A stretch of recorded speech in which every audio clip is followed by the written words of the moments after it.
To be the political representative of this area in Westminster in the London Parliament in the UK.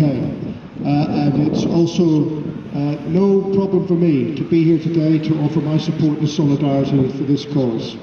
The Kurdish people in Scotland are most welcome here, but whilst you are here, we wish to work with you and build a solidarity movement in order to free Kurdistan and end the atrocity that is happening against the Kurdish people. It is only a few short years ago that the American and UK political leaders were lauding and celebrating the activities of the Kurdish resistance fighters in the fight against ISIL. They said how brave they were and what an important part of that struggle they played. And we watched them do it, and we watched them in particular, the women in that movement, demonstrate by their efforts exactly what that resistance movement against ISIL was. And yet, when that war ended or receded and ISIL was defeated militarily, that would have been the opportunity. That would have been the opportunity to reset for Kurdistan and to offer the people of Kurdistan freedom and human rights and political rights that they deserve. But instead of that, we had yet another betrayal, as Western governments turned a blind eye to what Erdogan is doing in the name of a greater Turkey. And it sickens me that President Erdogan is feted and treated like a normal democratic leader of a normal democratic state, when in fact he is a right-wing ethnic nationalist hell-bent on extinguishing those who politically and culturally he disagrees with.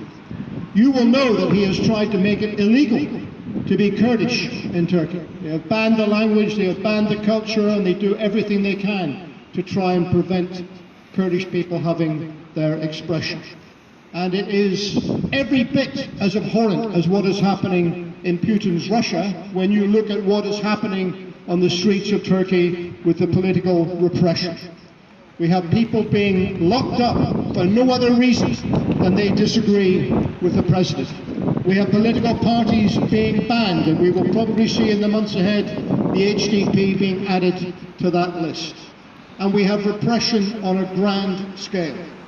And that is something which cannot be tolerated. We cannot be pick and choose about where we support political rights, where we support human rights.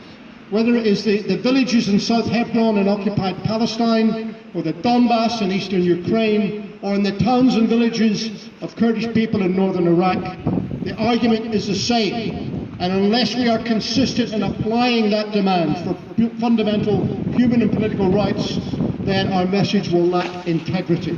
And that is why it is an easy ask for me to come here today as your Member of Parliament and lend my support. I think there are a number of things we need to do. The first is, as I say, we need to stop pretending that Recep Erdogan is a normal political leader and affording him the normal trappings of diplomacy throughout the world. In fact, it is my belief that such is the action of the Turkish state against its own population and its own citizens that I doubt very much whether it fulfills the obligations of being a member of NATO in the first place, and that membership ought to be put under review. I think also it goes without saying that there is evidence now that arms manufactured and exported in this country are being used against the civilian population in Kurdistan, in northern Iraq, and in Syria, and in Turkey itself. That is against our own policies in the United Kingdom. And we therefore need to demand a review and a halt to arms sales to Turkey until we can be assured that no part of that is being used against the civilian population. And also, of course, it is time to end the proscription of the PKK and allow the voices of Kurds to be properly represented in national and international discourse. Whether you agree or disagree with the PKK is not the issue here.